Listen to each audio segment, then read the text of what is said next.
मैं हूं अभिषेक मिश्रा और आज के इस वीडियो में हम लोग देखने वाले हैं 11वीं कक्षा की प्रश्नावली 1.4 के सभी क्वेश्चन आंसर को। शुरू करने से पहले मैं आपको बता दूं कि इस वीडियो में हम लोग सिर्फ क्वेश्चन आंसर करेंगे। बेसिक्स मैंने इसके पहले के वीडियो में बनवा दिया है। बेसिक्स और उदाहरण इन सबको मैंने पिछले वीडियो में बना दिया है, वहाँ पे आप प्लेलिस्ट में जाके देख सकते हैं। और अगर आपको पढ़ने में कोई भी असुविधा हो रही हो या आपको अतिरिक्त कुछ चाहिए जो मिल रहा है इसके अलावा, तो आप लोग मुझसे कांटेक्ट कर सकते हैं इस नंबर पे व्हाट्सएप के थ्रू। यहाँ आप अपने प्रॉब्लम्स को बताएंगे और उनका सॉल्यूशन मैं व्हाट्सएप पे दे दूंगा, या फिर आपको जो भी बात करनी हो पूछनी हो तो आप यहाँ पे पूछ सकते हैं अपने पढ़ाई से संबंधित। और मैं अभी प्रश्नावली शुरू करता हूँ। इसका बेसिक्स का वीडियो आप लोग प्लेलिस्ट से देख लेंगे क्योंकि वहाँ से आपको ज़्यादा समझ में आएगा। अब सम्मिलन ज्ञात करना है हमें। कह रहा है कि निम्नलिखित में से प्रत्येक का सम्मिलन ज्ञात कीजिए, और यहाँ से 5 क्वेश्चन दिए गए हैं। सम्मिलन को इंग्लिश में यूनियन कहते हैं, मैंने बताया था। और बेसिक्स में मैंने बताया था कि वैसा सेट तैयार करना। सम्मिलन का चिन्ह ये होता है एक्स यूनियन वाई। सम्मिलन का ये चिन्ह हो गया। अब आपको ऐसा सेट तैयार करना है जिसमें एक्स के भी सभी एलिमेंट हो और वाई के भी सभी हो। तो 1 लिख देते हैं, 3, 5, फिर अब इसका भी होना चाहिए, उसका हो गया सारा। अब 1 पहले से ही है, 2 नहीं है तो 2 लिख देते हैं, 3 पहले से ही है, तो ये एक्स यूनियन वाई हो गया। सम्मिलन इसका तैयार हो गया। अब दूसरा क्वेश्चन ए यूनियन बी। अब पहले का तो पूरा लिख दो, पहले ए ई आई ओ यू। दूसरे में चेक कर लो कौन कौन है। ए पहले से है, बी नहीं है तो बी लिख दीजिए, सी तो सी। अब ये एक ऐसा सेट तैयार हो गया ए यूनियन बी जिसमें ए के भी सारे एलिमेंट हैं और बी के भी सारे एलिमेंट हैं। इसी को सम्मिलन कहते हैं। अब यहाँ ए और बी, ये अभी तक हम लोग को रोस्टर फॉर्म मिल रहा था, ये सेट बिल्डर फॉर्म मिल गया, मतलब समुच्चय निर्माण विधि या समुच्चय निर्माण रूप। ए यूनियन बी इसका देखते हैं। एक्स एक प्राकृत संख्या है और 3 का गुणज है। यहाँ देखो प्राकृत संख्या होनी चाहिए और 3 का गुणज, मतलब 3, 6, 9, 12, 15 और ऐसे बढ़ता जाएगा। गुणज का मतलब होता है उसका पहाड़ा। और x सच डेट x संख्या 6 से कम एक प्राकृत संख्या है, तो 1, 2, 3, 4, 5, बस 6 से कम है, 6 के बराबर नहीं है, तो 6 से कम प्राकृत संख्या है 5 ही हो सकती हैं। तो अब देखो यहाँ 1 से लेकर 5 तक तो सब लिखना है, 3, 4 और 5। यहाँ 6 भी है लेकिन 7 तो न इसमें है न उसमें है। उसके बाद तो सिर्फ ऊपर वाला ही आएगा, तो 9, 12, 15 और उसके बाद डॉट डॉट दे देंगे, कहाँ तक लिख सकते हैं। तो ये हो गया हमारा ए यूनियन बी। नेक्स्ट चौथा देखते हैं। 5 ठो इसमें क्वेश्चन है। एक्स सच डेट एक्स एक प्राकृत संख्या है और जो 1 से बड़ी है, एक्स 1 से बड़ी है और 6 से छोटी या उसके बराबर है। तो 1 से बड़ी है तो 2, 3, 4, 5 और 6, क्योंकि 6 से छोटी या उसके बराबर भी दिया हुआ है। और यहाँ आएगा एक्स सच डेट एक्स एक प्राकृत संख्या है और 6 से एक्स बड़ा है और 10 से छोटा है, तो 7, 8 और 9। तो ए बराबर ये हो गया, बी बराबर ये हो गया। ये हमने क्या कर लिया, रोस्टर रूप में इसको लिख लिया। अब मैं ए यूनियन बी लिखने में मुझे सुविधा होगी। ए यूनियन बी बराबर क्या होगा, तो 2, 3, 4, 5, 6, 7, 8, 9 हो गया ये यूनियन बी। अब 5वां और लास्ट क्वेश्चन, ए बराबर 1, 2, 3 या बी बराबर 5। 5 का मतलब क्या होता है? 5 का मतलब देखो होता है वह समुच्चय जिसमें कोई एलिमेंट ही ना हो। जब कोई एलिमेंट नहीं है तो हम लिख सकते हैं ए यूनियन बी बराबर 1, 2, 3, क्योंकि दूसरे में तो कोई एलिमेंट ही नहीं है और पहले में 3 ठो है, तो उन तीनों को लिख देंगे, दोनों का हो गया। अब दूसरा क्वेश्चन है, मान लीजिए ए बराबर 1 बी और बी बराबर ए बी सी, तो क्या ए बी का सबसेट है? उप समुच्चय कहते हैं इसको। अब आपको मैंने बताया था सबसेट का मतलब, ए बी का सबसेट तब होगा जब ए में जितने भी अवयव हैं वो बी में होंगे। तो ए में चेक करो, ए और बी है, ये दोनों बी में है क्या? ए और बी हैं, यस सर हैं तो ए बी का सबसेट है। लिखेंगे ए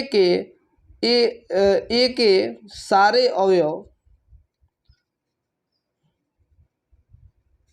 बी में हैं, इसीलिए ए सबसेट होगा बी का। और कह रहा है कि ए यूनियन बी ज्ञात करिए, तो ए यूनियन बी कैसे ज्ञात करेंगे? ए यूनियन बी हम ज्ञात कर सकते हैं जिसमें दोनों के अवयव आने चाहिए। तो जब इसके सारे अवयव इसमें हैं ही तो सिर्फ हम इसको लिख देंगे तो ए यूनियन बी हो जाएगा। नहीं समझ में आया सर? देखो ए का अवयव लिखने की जरूरत ही नहीं है, क्योंकि ए बी है तो ए बी तो इसमें आ ही गया, इसके सारे अवयव इसमें हैं तो सिर्फ हम उसको लिख देंगे। देखो जो सबसेट होता है उसका जो मतलब पेरेंट सेट होता है उसको लिख देने से उस दोनों का यूनियन निकल जाता है। अब इसी पर आधारित तीसरा क्वेश्चन है, कहता है ए और बी ऐसे दो समुच्चय हैं कि A is the subset of B. A B का सबसेट है तो ए और बी ए यूनियन बी निकालें। तो चूंकि A is the subset of B इसीलिए ए यूनियन बी बराबर होगा किसके? बी के। क्यों? क्योंकि वो सबसेट है। अभी तो हम लोगों ने पिछले क्वेश्चन में देखा था, आप 2 नंबर क्वेश्चन फिर से देखिए, आपको समझ में आएगा। चौथा क्वेश्चन हमें ए बी सी डी का मान दिया हुआ है और हमें ये सब लाइन से दिया हुआ है 60 क्वेश्चन जो निकालना है। तो ए यूनियन बी बराबर क्या होगा?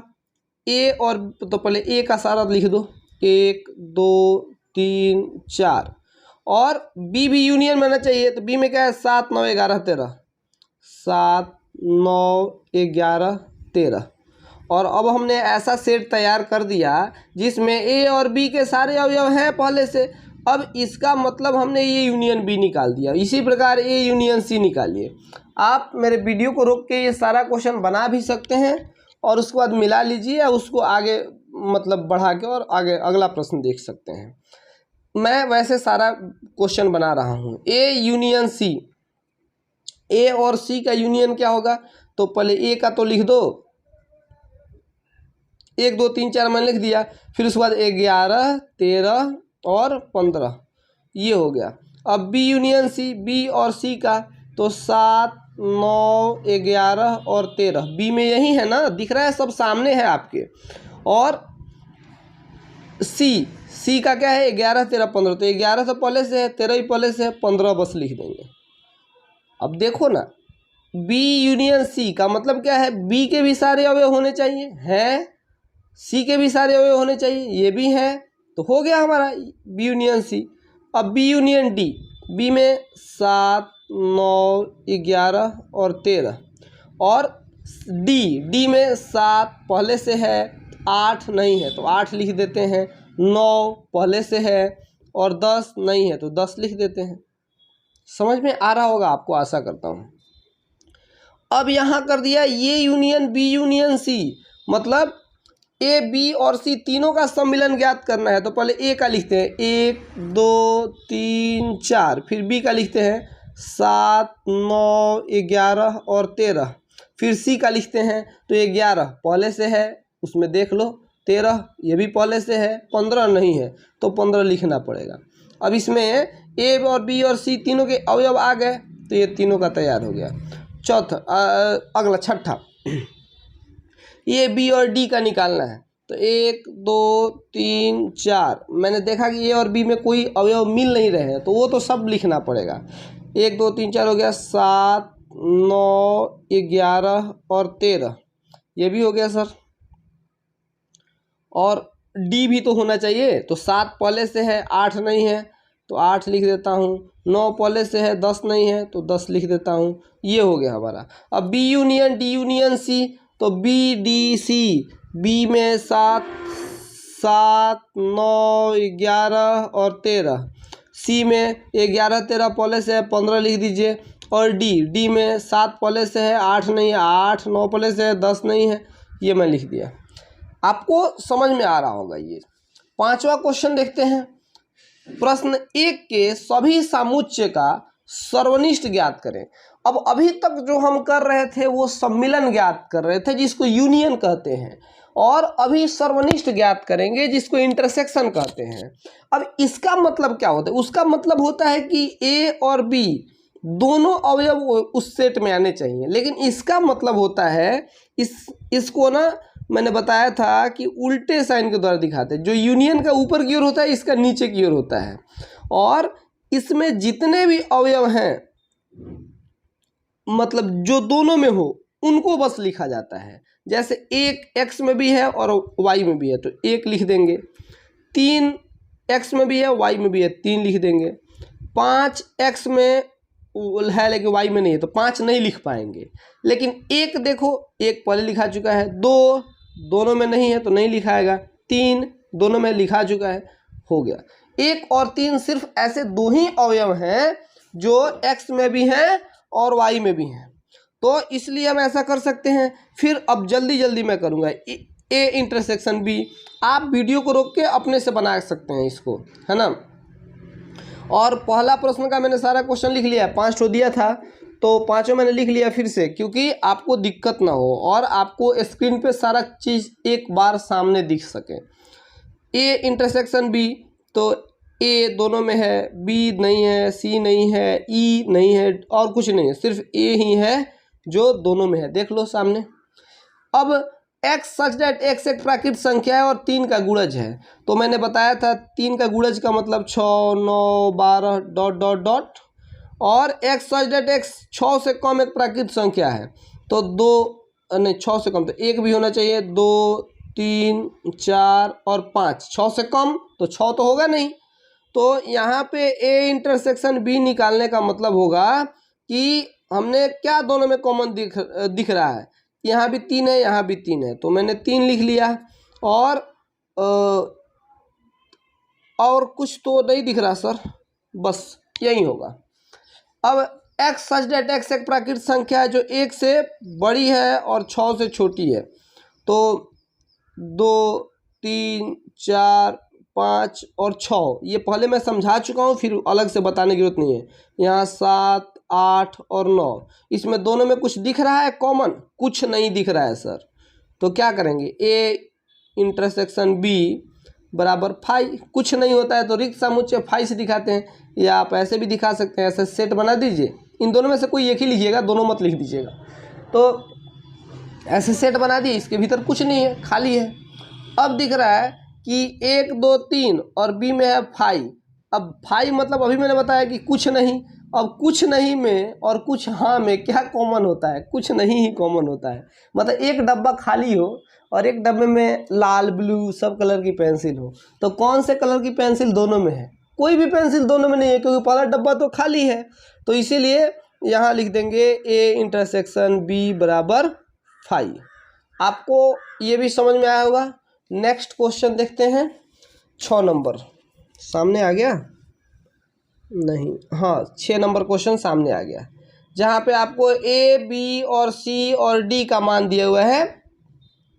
हमने शायद जैसे चौथा क्वेश्चन बनाया था उसी तरह का क्वेश्चन है, ए बी सी और डी का मान दिया, बस उसमें यूनियन निकालना था, इसमें इंटरसेक्शन निकालना है। तो ए इंटरसेक्शन बी क्या होगा? तो ए में और बी में क्या कॉमन है? ए और बी आपके सामने दिख रहा है आपको। ए में और बी में क्या कॉमन है? 3 नहीं है, 5 नहीं है, 9, 7 हाँ है, 9 है, 11 है। तो 7, 9 और 11 ऐसे एलिमेंट हैं जो सब में है, सब में मतलब दोनों में है। बी इंटरसेक्शन सी, तो बी में है 7, 9, 11, 13 और 11, 13, 15, तो 11 और 13 दोनों में है।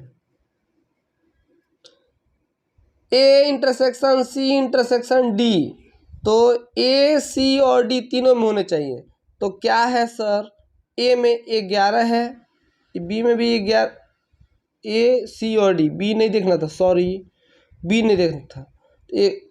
तो ए में 3, 5, 7, 9, 11 और सी में 11, 13 और 15, तो 11, 11 तो इसमें मिला, और यहाँ 15, 17 कुछ कॉमन नहीं है, तो सर फाई है। तो फाई को मैंने बोला था ऐसे खाली डब्बा बना दो, या फिर फाई का ये चिन्ह होता है, ये इसका मतलब इसमें कुछ नहीं है। ए इंटरसेक्शन सी, ए में और सी में क्या कॉमन है? मुझे दिख गया सर, 11 और 11 कॉमन है, दोनों में देख लो। तो 11 मैंने यहाँ लिख दिया। अब पांचवा बी इंटरसेक्शन डी, तो बी में और डी में क्या कॉमन है? 7, 9, 11 और 13 और 15 और 17, कुछ नहीं सर, तो 5 लिख दो। ए इंटरसेक्शन डी, ए में और डी में क्या कॉमन है? 3, 5, 7, 9, 11 और 15 और 17, इसमें कुछ कॉमन नहीं है, तो इसमें हमने 5 लिख दिया। यहाँ क्वेश्चन है A intersection B union C, तो A intersection B union C में पहले आपको झमेला ये हो गया कि आपको पहले ये वाला निकालना होगा जो ब्रैकेट में दिया है। तो यहाँ पहले मैं बी यूनियन सी निकाल लेता हूँ। तो बी यूनियन सी क्या होगा? बी और सी में देख लो, सब सामने दिख रहा है ना? हाँ, स्क्रीन पे सब दिख रहा है। तो 7, 9, 11 और 13 और 11, 13 और 15, तो यहाँ होगा 11 और यूनियन निकालना है ना, तो सब आना चाहिए। तो 7 भी आना चाहिए, 9 भी आना चाहिए, 11 मैंने पहले लिख दिया तो लिख दिया है, और 13 ये यूनियन है, इंटरसेक्शन नहीं है, ध्यान दो। और 11, 13 पहले से है, तो बस 15 लिख देना है। तो ये निकल गया बी यूनियन सी का मान। और हमें निकालना है बी यूनियन सी और ए में क्या कॉमन है। तो 11, 9, 7, 9, 13, 15 ये बी यूनियन सी है, और ए ऊपर दिख रहा है 3, 5, 7, 9, 11। आप फिर से मन करे तो लिख सकते हैं, लेकिन मैं यहाँ सीधे निकाल देता हूँ। A intersection B union C बराबर इसमें देखना है और इसमें देखना है क्या कॉमन है। तो मुझे तो बस सर एक नहीं है, 7, 9 और 11 तीन ठो है, देख लो दोनों सामने है, 7, 9 और 11। ये हो गया A intersection B union C का मान।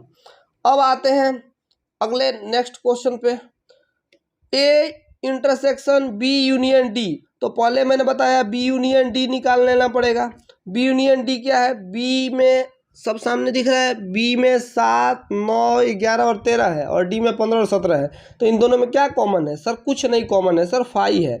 और 5 और ए का इंटरसेक्शन क्या होगा?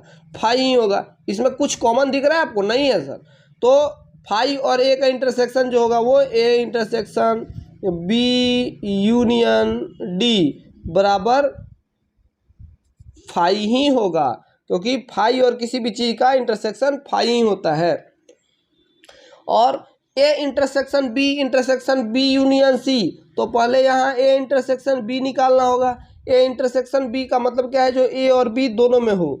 तो क्या है? 11, 7 और 9, 7, 9 और 11। अब बी यूनियन सी, तो सॉरी नहीं दिख रहा था, बी यूनियन सी क्या है? तो बी और सी दोनों का होना चाहिए 7, 9, 11, 13, 15। इसमें का 15। कंफ्यूज मत होइएगा कहाँ इंटरसेक्शन है और कहाँ यूनियन है। यूनियन का मतलब कि दोनों, और इंटरसेक्शन का मतलब जो दोनों में हो, वेनिस्ट हो, कॉमन हो। तो अब इन दोनों का इंटरसेक्शन निकालना है, जो मतलब इस दोनों में हो। तो 7, 9, 11 दोनों में है, तो लिखेंगे A intersection B union C बराबर 7, 9 और 11। काश ऐसा सा मैथ, पूरा मैथ ही ऐसा होता, कितना अच्छा होता। ये कुछ है नहीं, एकदम मतलब लॉलीपॉप है। 10वां क्वेश्चन देखते हैं, A union D intersection B union C. तो पहले ए यूनियन डी निकाल लूँगा मैं।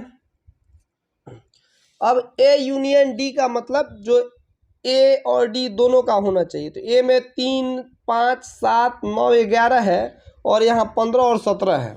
तो मैं लिख लेता हूँ दोनों के अवयवों को, 3, 5, 7, 9, 11, और डी में था 15 और 17। ये दोनों का यूनियन निकल गया। अब बी यूनियन सी बराबर जो बी में भी हो और सी में भी हो सब लिख लो। तो बी में कौन कौन है? 7, 9, 11 और 13, और सी में 11, 13, 15, मतलब 7, 9, 11, 13 और 15 लिखना पड़ेगा। तो लिख लो 7, 9, 11, 13 और 15। अब हमको इन दोनों का इंटरसेक्शन निकालना है।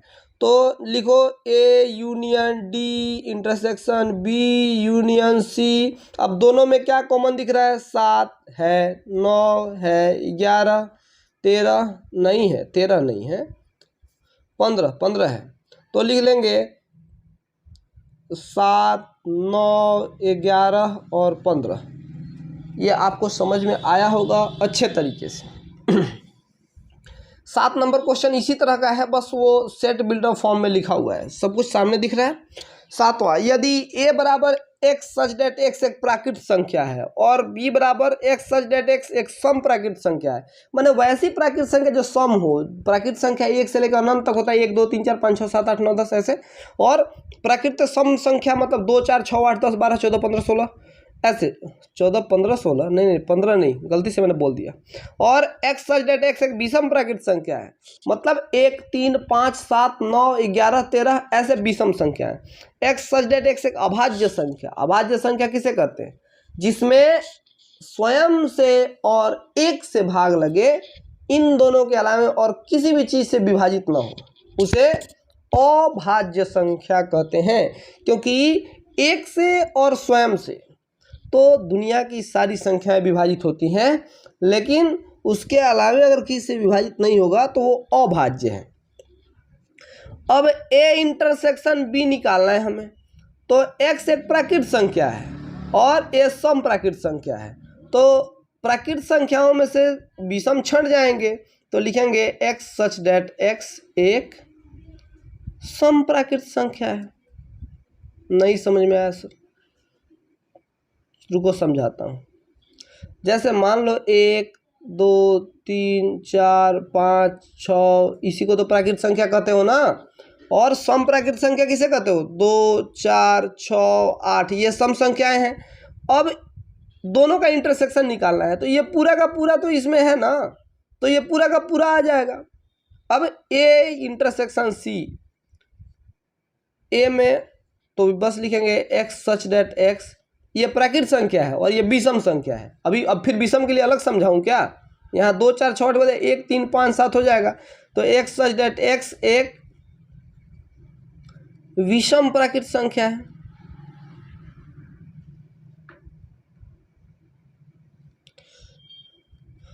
अब देखो चौथा क्वेश्चन, b यूनियन c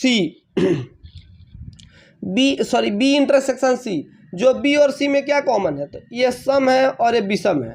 अरे भैया, सम और विषम में क्या कॉमन हो सकता है? कुछ कॉमन नहीं हो सकता सर। ऐसा कुछ संभव हो सकता है क्या जो सम भी हो और विषम भी हो? नहीं संभव है। क्यों? अरे अब तुम्हारा कोई ऐसा दोस्त हो सकता है क्या जो लड़का भी हो और लड़की भी हो? दोनों एक साथ कैसे हो सकते हैं? या तो कोई लड़का होता है, नहीं तो लड़की होता है, नहीं तो तीसरा भी एक जेंडर होता है, लेकिन लड़का और लड़की दोनों एक साथ तो नहीं हो सकते ना। तो वैसे यहाँ 5 हो जाएगा, तो 5 को ऐसे भी दिखा सकते हो, और नहीं तो दोनों में से एक ही लिखना। c इंटरसेक्शन d, अब ये विषम प्राकृत संख्या है और अभाज्य संख्या है, तो जितनी अभाज्य संख्याएं होती हैं शायद 2 को छोड़ के सभी मान विषम होती हैं। तो इसको मैं कैसे लिखूं? मैं लिख सकता हूं x सच डेट x एक अभाज्य संख्या है। अभाज्य संख्या है, लेकिन x नॉट इक्वल्स टू 2, मतलब 2 को छोड़ दो तो दुनिया की सारी अभाज्य संख्याएं विषम होती हैं। क्यों? क्योंकि जो सम होगा वो तो 2 से कट ही जाएगा ना। सम का डेफिनेशन होता है कि जो 2 से विभाजित हो जाए उसको सम संख्या कहते हैं। तो कोई अभाज्य संख्या सम हो सकता है? क्यों नहीं हो सकता? क्योंकि अपने आप से तो सम संख्या कट जाता है, 1 से सब कट जाता है, और सम होगा तो 2 से भी कट जाएगा। तो मतलब 2 से भी भाग लग जाए, कट जाएगा कह रहा हूँ तो इसका मतलब कुछ गोलीबारी मत समझ लेना।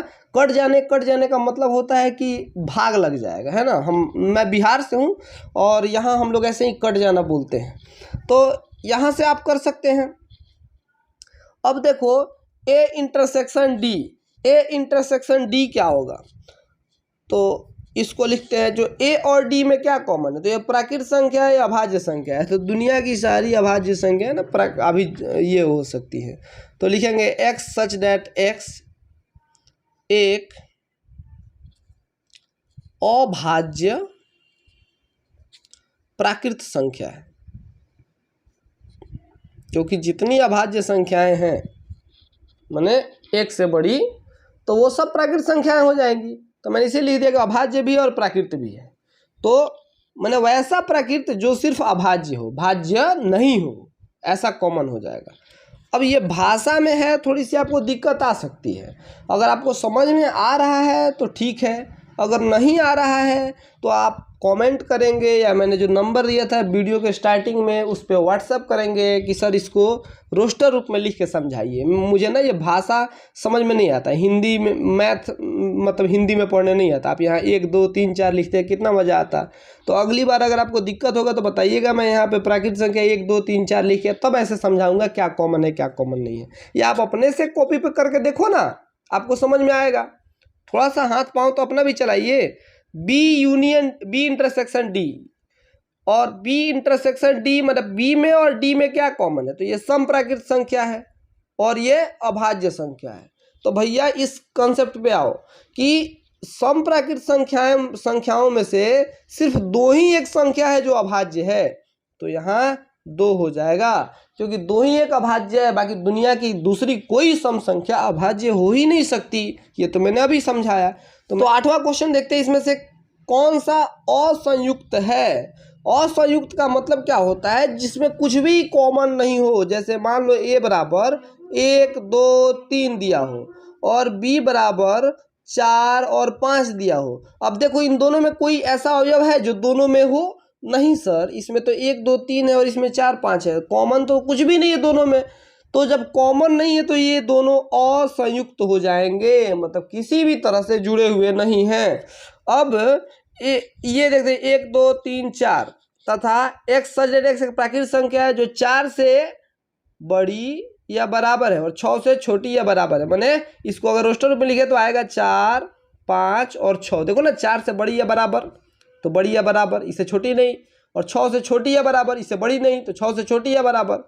समझ में आ रहा है सर थोड़ा थोड़ा। तो देखो यहाँ भी 4 आ गया और यहाँ भी 4 आ गया। ये संयुक्त है कि असंयुक्त है? सर ये असंयुक्त तो बिल्कुल नहीं है, क्योंकि 4 दोनों में है। तो यहाँ लिख देना कि 4 दोनों के उभयनिष्ठ अवयव है, 4 दोनों का उभयनिष्ठ अवयव है, इसीलिए यह एक असंयुक्त युग्म नहीं है।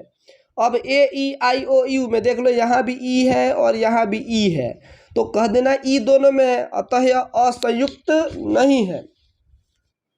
सॉरी, तीसरा क्वेश्चन, x एक सम पूर्णांक है और x एक विषम पूर्णांक है। अब अभी 7वें क्वेश्चन में तुमको समझा रहा था कि सम संख्या कभी विषम नहीं हो सकती। सम और विषम दोनों कैसे हो सकता है कोई संख्या? हाँ, तो यह लिख देना कि ये युग्म असंयुक्त है, क्योंकि कोई भी ऐसी संख्या नहीं हो सकती जो सम भी हो और विषम भी हो। अब 9वां क्वेश्चन देखते हैं। ये थोड़ा लंबा क्वेश्चन, जगह ज़्यादा घेरेगा। चलो, दिख रहा है सब कुछ सामने। a बराबर 3 है। ये मैंने थोड़ा सा ज़्यादा गंदा कर दिया, क्योंकि इसके बदले मैंने कुछ लिख दिया, कोई और सवाल लिखने लगा हूँ, इसीलिए ऐसा हो गया। 3 6 9 12 15 18 और 21। b का मान दिया है, ये c d सब पढ़ के बताना जरूरी नहीं है। अब a माइनस b ज्ञात करना है, तो a में से b घटाने का मतलब होता है कि a में से उन तत्वों को, उन अवयवों को हटा लो जो b में हो। तो 3 b में नहीं है, लिखेंगे। 6 भी b में नहीं है, 6 भी लिख देंगे। 9 भी b में नहीं है, लिख देंगे। 12 यहाँ है, नहीं लिखेंगे। 15 नहीं है, लिख देंगे। 18 नहीं है तो 18 लिख देंगे, और 21 नहीं है तो 21 भी लिख देंगे। बस एक 12 ही था जो दोनों में था, इसीलिए मैंने क्या किया, 12 को हटा लिया, बाकी सब लिख दिया। मतलब घटाने का मतलब होता है कि b में जितना कुछ है ना, इसको घटा लो a में से। हमने a में से c को घटाया, तो a में जो मतलब c में जो हैं उनको छोड़ के बाकी सबको लिखना है। तो एक 6 था जो मैंने हटा दिया, 6 के अलावा भी जो थे मैंने हटा दिया, वो लिख दिया। a में से d को घटाना है, तो a में से d, तो d में और a में क्या कॉमन है, बस एक 15 है जो a में भी है और d में भी है, तो 15 को छोड़ के बाकी सबको लिख देना है। तो यहाँ 18 और 21, अब सी में से ए को घटाना है, सी 2 4 6 8 10 12 14 और उसमें से ए घटाना है, मैंने 3 6 9, तो सी में से ए घटाना है, सी पहले लिखो 2 और फिर 4, तो 4 4 भी लिख देंगे क्योंकि 4 ए में नहीं है, 6 ए में है, 6 को छोड़ेंगे, 8 नहीं है 8 लिखेंगे, 10 नहीं है 10 लिखेंगे, 12 है छोड़ देंगे, 14 नहीं है 14 लिखेंगे और 16 भी नहीं है तो 16 भी लिख लेंगे। अब बी में से ए को घटाएंगे, बी में से ए, तो बी यहाँ है, इसमें से ए घटाना है, तो आप देख लीजिए पहले कौन कौन नहीं है। 4 नहीं है लिखेंगे, 8 नहीं है, 12 है तो 12 को छोड़ेंगे, बाकी कुछ नहीं छोड़ना होगा। तो 4 8 16 और 20, समझ रहे हैं ना। बी में से ए घटाने का मतलब है कि बी को लिखना है लेकिन ए में जो हैं अवयव जो कि बी में भी हो उनको छोड़ देना है। डी माइनस ए, तो डी में 5 10 15 उसमें भी है तो 15 को छोड़ देना है और 20 लिख देना है। इसी प्रकार बी माइनस सी, तो बी माइनस बी में से सी को घटाना है, तो बी में 4 है, सी में भी है नहीं लिखेंगे, 8 8 भी है, 12 भी है, 16 भी है और 20 नहीं है, तो बस 20 एक लिखा आएगा। बी में से डी घटाना है, तो दोनों में क्या कॉमन है देख लीजिए, 4 8 12 16 20 और 5 10 15 20, 20 कॉमन है, बाकी सब लिखा जाएगा 4 8 12 16 बस।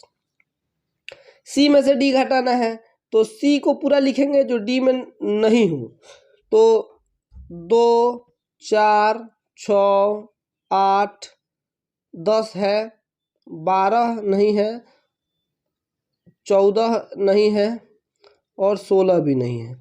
ये बस देख देख के आपको लिखते रहना है। सी माइनस बी, तो सी में से बी को घटा देना है, तो सी का 2, 4 को तो घटाना है, 4 यहाँ है हटा दो, 6 नहीं है 6, 8 भी हट जाएगा, 10 लिखेंगे, 12 हट जाएगा, 14 लिखेंगे, 16 भी हट जाएगा, 16 उसमें भी है। अब डी में से बी को घटाना है, तो डी में 5 10 15 20 और यहाँ तो बस 20 है एक, तो लिख दो बाकी सब 5 10 और 15। डी में से सी घटाइए, डी में से सी घटाइए, क्या है इस दोनों में कॉमन, 10 है और 20 है, बाकी लिख दीजिए 5 और 15 बचा और कुछ बचा ही नहीं। अब 10 नंबर क्वेश्चन, x बराबर ए बी सी डी और y बराबर एफ बी डी जी, तो ज्ञात करना है, क्या ज्ञात करना है, x माइनस वाई ज्ञात करना है। तो x में से y को घटा लीजिए, तो a b इसमें है, b घटाना है, c नहीं है और d घटाना है, मैंने बच गया a और c। क्यों? क्योंकि x में से y घटाने का मतलब है x में जो है और y में भी है, तो y वाले को हटा लेना है, तो b और d को मैंने हटा लिया तो a और c बच गया। अब y माइनस एक्स ज्ञात करना है, तो इसमें से अब उसका हटाना है, तो वहीं b और d को हटाना है, बच गया f और g। अब x इंटरसेक्शन y, जो x और y में कॉमन हो, तो x और y में क्या कॉमन है, तो b और d कॉमन है, मैंने लिख दिया। 11वें क्वेश्चन को देखते हैं, कह रहा है कि यदि r वास्तविक संख्या हो और q परिमेय संख्या हो तो r माइनस क्यू ज्ञात कीजिए। अब आप जानते हैं कि वास्तविक संख्याएं दो प्रकार की होती हैं, एक परिमेय संख्या और एक अपरिमेय संख्या। तो जब परिमेय संख्या वास्तविक संख्या में से हट जाएगा तो क्या बचेगा, अपरिमेय संख्या बचेगा। नहीं समझ में आया? जैसे मान लो एक परिवार में दो तरह के लोग होते हैं, तो महिला सदस्य होते हैं तो पुरुष सदस्य होते हैं, और महिला सदस्यों को हटा दिया जाए तो सिर्फ पुरुष ही बचेंगे ना जी। तो लिखेंगे, तो r माइनस क्यू बराबर x सच डैट x एक अपरिमेय संख्या होगी।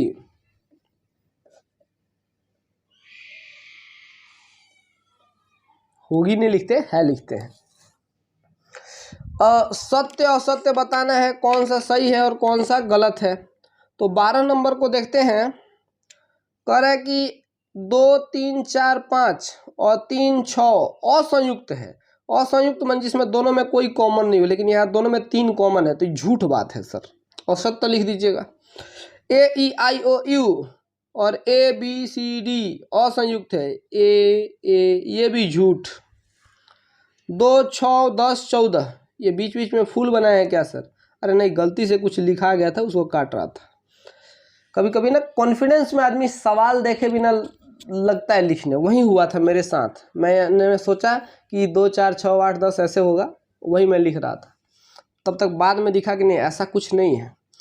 अब 3 7 11 और 15, तो यहाँ सम संख्याएं हैं और यहाँ विषम संख्याएं हैं, तो ये सही बात है, ये असंयुक्त है। और 2 6 और 10 और 3 7 और 11, इसमें कुछ कॉमन देखो सर, कुछ नहीं है, तो ये भी असंयुक्त है। तो नीचे वाला दोनों सही है और ऊपर वाला दोनों झूठ बात है। मैंने अब झूठ मत लिखना, असत्य लिख देना। और अंग्रेजी वाले लोग ट्रू और फॉल्स लिखते हैं। अभी के लिए बस इतना ही। आगे के वीडियो में हम लोग 1.5 के बेसिक्स और उदाहरण को देखेंगे। Thank you.